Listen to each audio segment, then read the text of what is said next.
Welcome to this video on beginnings and endings.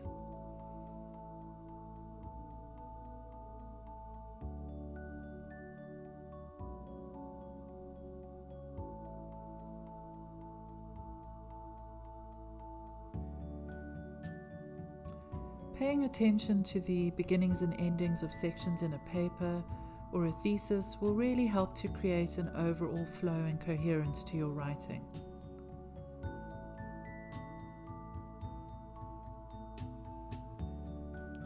You always need an introduction of some sort to a paper or a piece of writing, no matter what you're writing, because this introduces the reader and it orients the reader to your text by explaining the purpose of the text, what the piece of writing is about, the rationale, and why the reader should read on.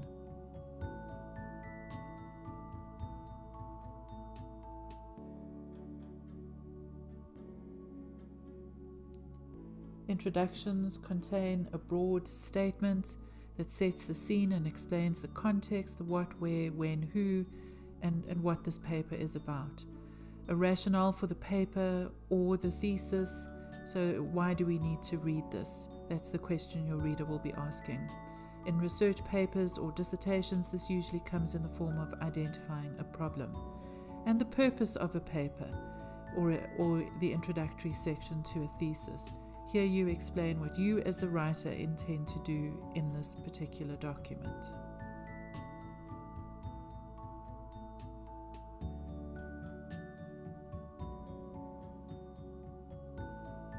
The introduction plays a vitally important role in a paper and a dissertation, because this is where you bring the reader over to your side. And there are spaces in academic writing where you can really be quite imaginative and creative.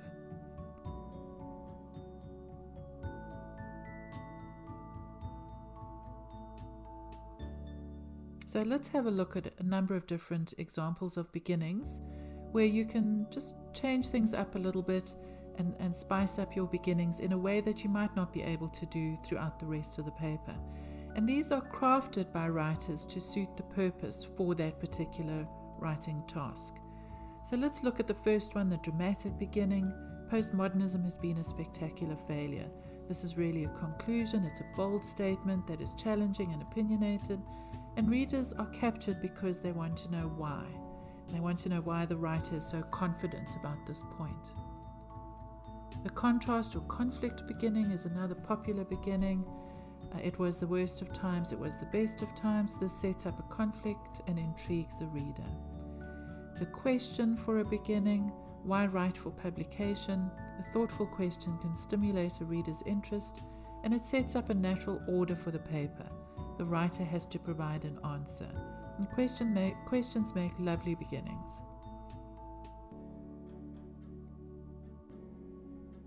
The pile-up beginning, and this is where you stack bits of information or facts. 7 dead of wounds, a 21-year-old woman paralyzed, 4 children, and so on, and still no gun control legislation. So it's an accumulation of facts and a dramatic list that stimulates reader interest. The narrative beginning, everybody loves stories. The old man sat on the bench trying to warm his hands, his shoulders hunched against the chill wind. So it's a story in miniature, and it's a really popular way to get interest. Using a quote, I hate writing. The quotes could come from research participants or from sources or particular authorities. The descriptive beginning, in this bleak, dry landscape, a battered structure served as the most important building in the community, the school. So here the writer tries to provide a detailed description of the people or places or things, and the idea is to bring the reader right into the setting.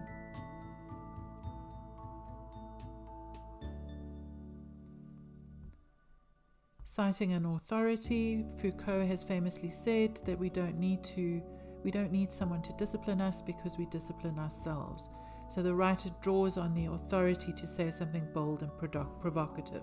And it could be a quote, or it could just be drawing on a particular authority. Using metatext or signposting. Metatext is where you speak to the reader, and signposting is giving an indication of what's coming next. So explaining what you intend to do in the paper. would be an example of metatext. So sometimes writers will combine a couple of these strategies. Often students from the sciences and engineering will say to me, oh, we don't write like that. But when we look at examples, we find that there are examples like these in their published papers.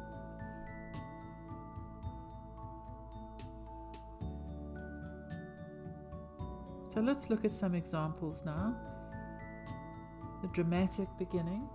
Creativity is fundamental to scholarly and societal development, though it's through its potential of moving existing knowledge to new dimensions. So there's a provocative, bold statement at the beginning. That's a dramatic beginning. And as a reader, you want to know why the writer is so confident about that.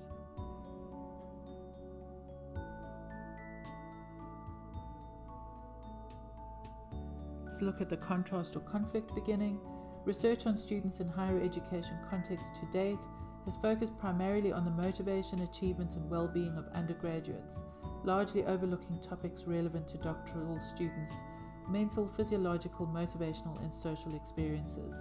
In Canada and the United States, there has been a 57% and 64% increase in doctoral enrollments between 1998 and 2010, respectively, with women and visible minorities becoming increasingly represented across the disciplines. However, attrition from doctoral programs has remained consistently high. So there's the contrast, there's the conflict. On the one hand, you have all these things happening, but then on the other hand, you still have something else happening.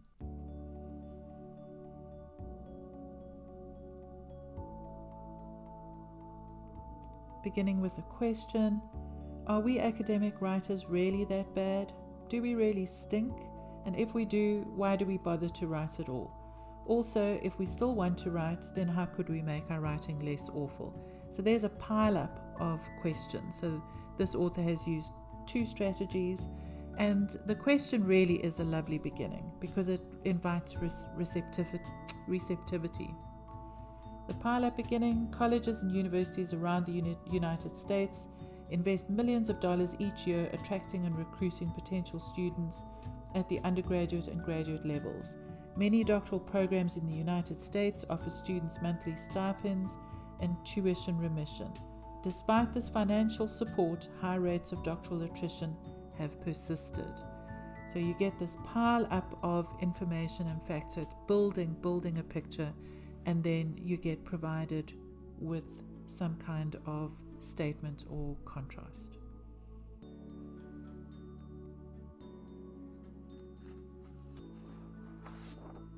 The narrative and quote beginning. I've put two of these strategies together here. Well, I've found one. I have just received feedback on my chapter from my supervisor. I'm so upset. I'm sorry for crying. I feel so humiliated, angry, embarrassed that I'm so upset. We have used the license granted by Laurel Richardson to crystallize an event that has unfolded numerous times in our experience with doctoral students. So the quote is from a student participant in this research study, and then the researchers used a narrative way of expressing how they came to this research. So they tell the story of their experience. A descriptive beginning. I'm not going to read through this particular example, but what the author has provided is a really thick description to pull you into the story so that you want to read further.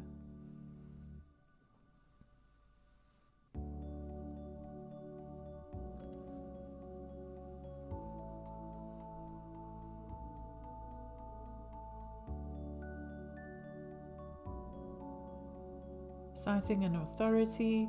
30 years on from the post-structural revolution and the radical revisions of what it meant to be a transformable subject in the context of psychological and feminist practice, it is timely to revisit the questions first raised by post-structural thinkers such as Foucault and Barthes, and so on. So you could use a quote, drawing on an authority's actual words, or you can begin by positioning the authorities right at the beginning of the paper. So that's drawing on an authority as a beginning. So the last example is using metatext, where we talk to the reader, or signposting. This article closely examines the effective dynamics of contemporary doctoral aspiration. It seeks to understand why, present context considered, so many students retain attachments to the doctorate and often pursue academic careers. The article begins by examining, and then if you look a little bit further down, after painting a rather bleak position, it explores the ways in which. So the author is essentially talking to the reader and telling the reader how this paper has been organized, and it's been organized in a particular way to make a particular point.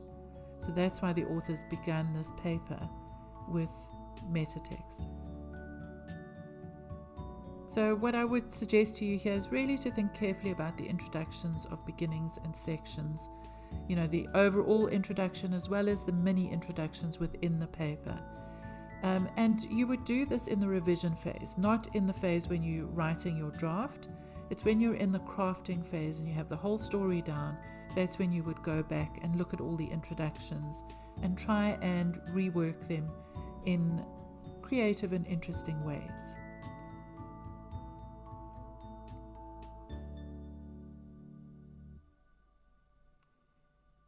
Let's move on to conclusions and endings now.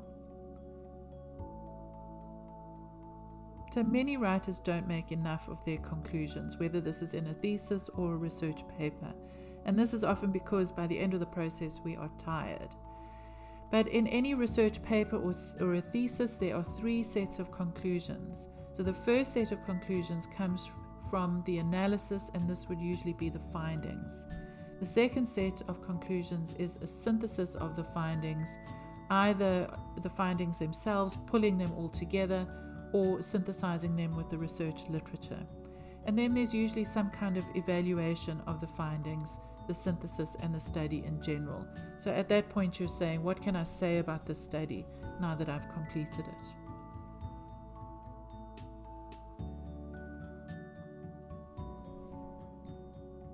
So in a research paper or a thesis, these would be the sections or the chapters: introduction, literature review, methodology, results, discussion, and conclusion.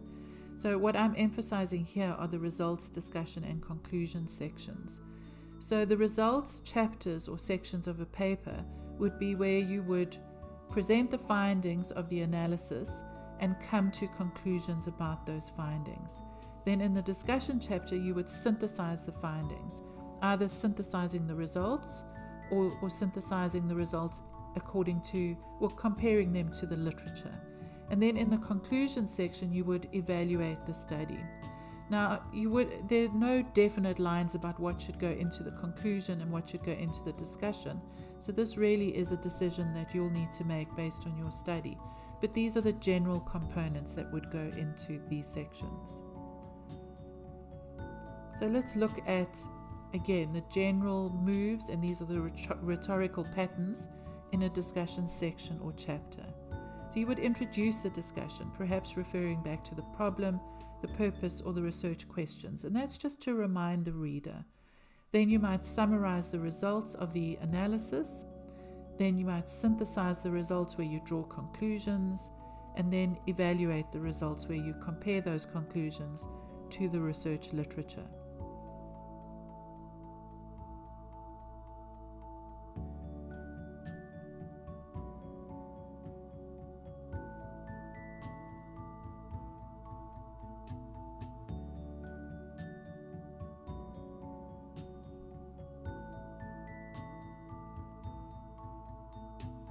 And then if we look at the moves, the rhetorical patterns in the conclusions, what you would find is a summary of the study, but here you're really indicating significance. You're not just summarizing. You might evaluate the study, the limitations and the strengths, and you could include recommendations for future research or practice. And you would like to end with a key message. What is the one most important thing that you want to get across? Now, a conclusion section in a thesis might be 5 to 10 pages, whereas in a paper it might just be a couple of paragraphs long. So there are disciplinary differences. You would need to have a look at examples within your discipline. The summaries and conclusions are really just summaries. It really is more of an accounting to show your reader what you've done so that they can resonate with your conclusions. So don't just use your conclusion as a wrap-up. You really want to make use of it to get your point home.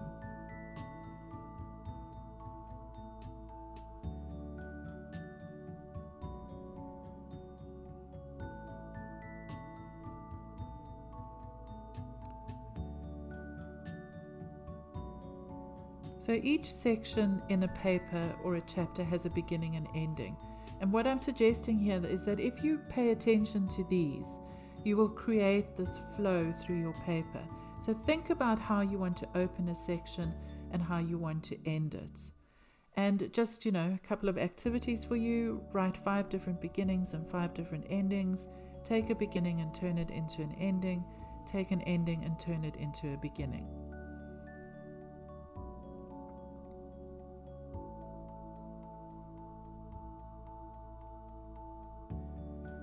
So just to go over the key points in this video, the beginnings and endings of sections in a paper or chapter can really help to create that flow and coherence to your writing.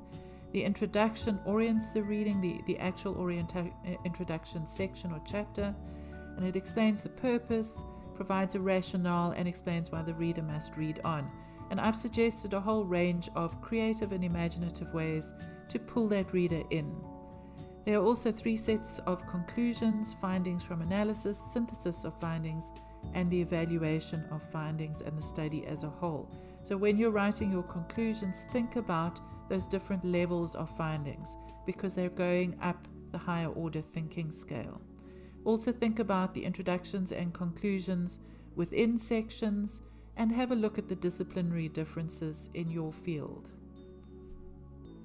Thank you for watching this video on beginnings and endings.